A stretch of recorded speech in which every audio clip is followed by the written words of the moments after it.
Heidi here from Rain Country. God is good all the time. Well, I haven't done one of these type of videos in a while, but just so you know what these are, I have several of these videos and a whole playlist of them where I compile different herbs, foods, and more to help with various conditions or just trying to have better health, like, you know, better skin health, better hair health, and so on. So I have this whole playlist I'll be linking to in the description box down below. And today it is about reproductive health, especially for women. Though I will say a lot of the things I'm going to list off are also going to be good for men's reproductive health. I am focusing specifically on women's reproductive health. Now, this is general, so that means it's going to help with menopause issues, PMS issues, fertility issues, and more.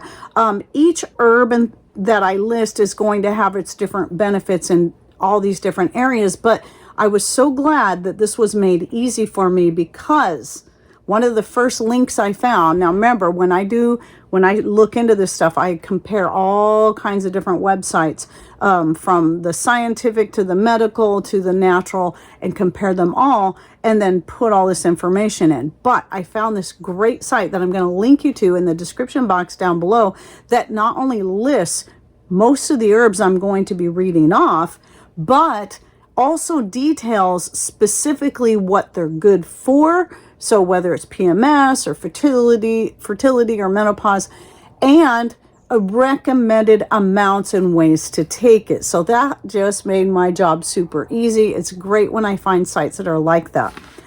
And so I'll put that link in there. Plus, I'll be typing up this whole list and making another link to a place that I'll have that where you can just click on that link. It'll take you to the written list if you just want to copy and paste it to make it simple. It'll be totally free, even though it goes to my Patreon.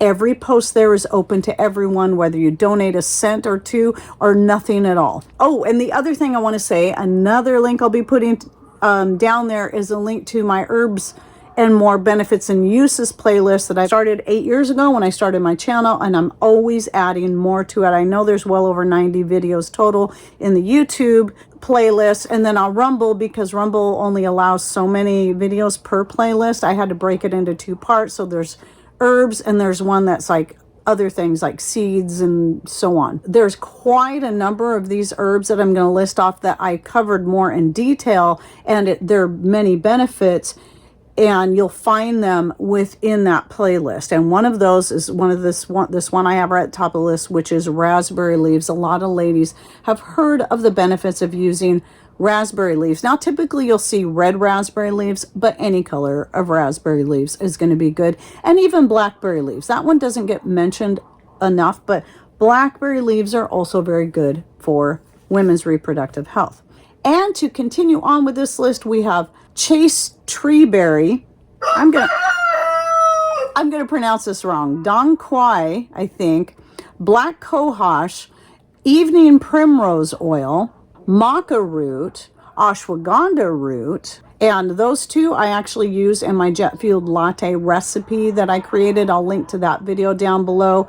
That's when I started making. I just created the recipe out of the thin air, basically, because I was looking for herbs and things to help with thyroid health as well as we were going off the medication. And so I'd have a cup of that every morning. I still do sometimes, just not as often. St. John's wort, sage, turmeric, fenugreek, red clover, ginseng, shatavari, peppermint, flaxseed, ginkgo biloba, garlic, echinacea, cranberry, valerian, cramp bark. What do you think that one's good for? Okay, you should get a pretty good idea by the name. Milk thistle, kudzu.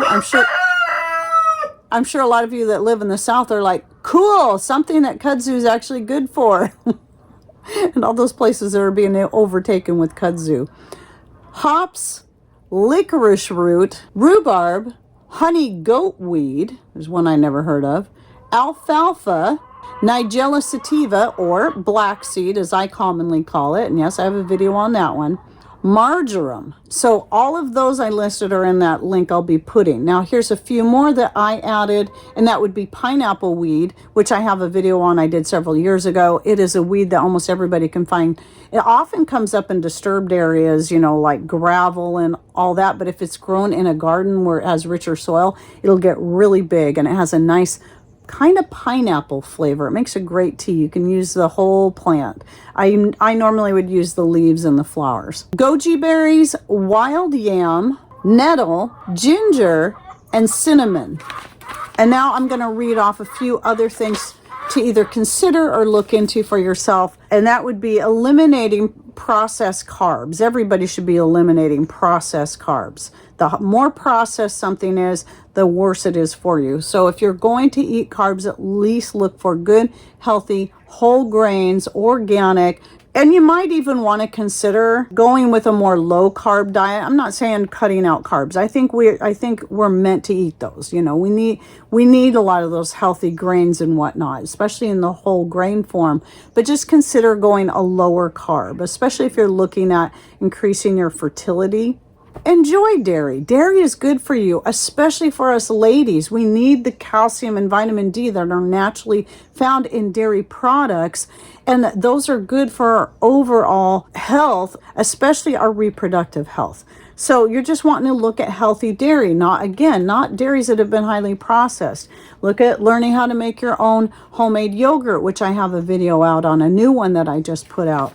And healthy organic cheeses. Consider limiting your caffeine. Doesn't mean you have to cut it out altogether. Just consider limiting it. It'll cut yourself down. If you're drinking 5 cups of coffee a day, maybe cut yourself down to 1 or 2. And again, look into my jet fuel latte blend, which I created to be a coffee replacement in the first place. Obviously, avoid excessive alcohol consumption. That's going to go for anything health related. That's going to be best for you. Make sure you're getting a lot of high antioxidant foods into your diet on a regular basis, as well as foods such as fatty fish and more that are high in your omega-3s. And when it comes to antioxidant rich foods, you're looking at nutrients like vitamins A, C, folate, beta carotene, and lutein. And there's many more. That's just a short list of some of the nutrients you're wanting to look at, making sure that the foods you're eating are rich in. And your high fiber foods, so that's coming back to things like your beans and lentils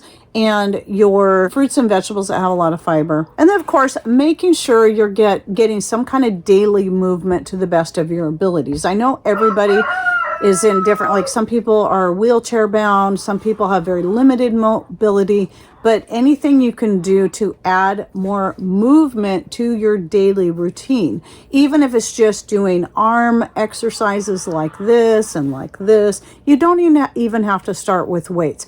Just finding some way to get the blood flowing through the body and increasing your daily movement, whatever it is you're able to manage. If you're already moving around, you've got use of all your limbs, then find a way to add more movement. One thing that I often say is, like when I'm doing dishes, I'm standing there washing dishes, I do leg lifts to the side and to the back. And I'll keep doing that the whole time I'm washing dishes, because that's the way I can add movement to something I'm already standing there doing anyway. And so just think of ways that you can add movement while you're doing some certain mundane tasks that allow you to do that. It's not about going to the gym or having to set aside a specific exercise routine if you're just adding more movement to your already busy day. I mean, you think about it, when people lived a more agrarian, old-fashioned type lifestyle, they didn't have to go to the gym. They didn't have to have a specific exercise regimen.